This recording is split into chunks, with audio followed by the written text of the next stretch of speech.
اس لیے اچھی دوستی قائم کیجیے۔ اچھی دوستی کے اثرات دنیا میں بھی ہوتے ہیں، دنیا میں بھی نفع پہنچتا ہے، آخرت میں بھی نفع پہنچے گا۔ نبی پاک صلی اللہ علیہ وسلم نے مثال دے کے بیان فرمایا، مثال سے انسان کو مشکل بات بھی آسانی سے سمجھ میں آ جاتی ہے۔ فرمایا مثل الجلیس الصالح والسوء کحامل المسک ونافخ الکیر، اچھے دوست کی مثال اور برے دوست کی مثال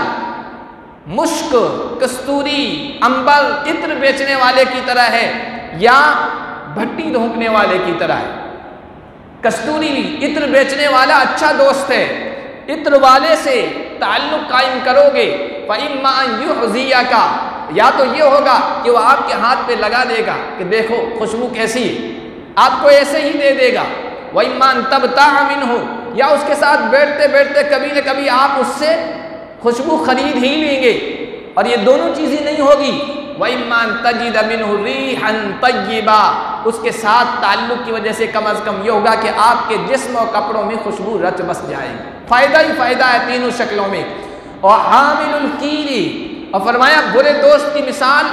بھٹی دھونکنے والے کی طرح ہے، اس کے پاس آپ بیٹھو گے تو اما یحرق ثیابک، بٹی سے چنگاریاں اٹھے گی، تمہارے کپڑے کو جلا دے گی، اور کپڑا نہیں جلا تو جب وہاں سے اٹھے گے اما ان تجد منہ ریحا خبیثا، تو بدبو تمہارے جسم اور کپڑوں میں دھوئیں کی وہ رچ بس جائے۔ کتنی بہترین مثال، اور سمجھ میں اور دل و دماغ میں اتر جانے والی مثال۔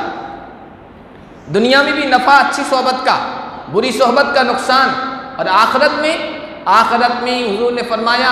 اللہ نے فرمایا قرآن میں، جتنی بھی دوستیاں ہوں گی اس دن دشمنی میں بدل جائے گی، جگری دوست بھی دشمن بن جائیں گے، کوئی کسی کے کام نہیں آئے گا۔ الاخلاء یومئذ بعضهم لبعض عدو الا المتقین، جو تقوی والے ہوں گے، جو نیک دوست ہوں گے وہ وہاں کام آئیں گے،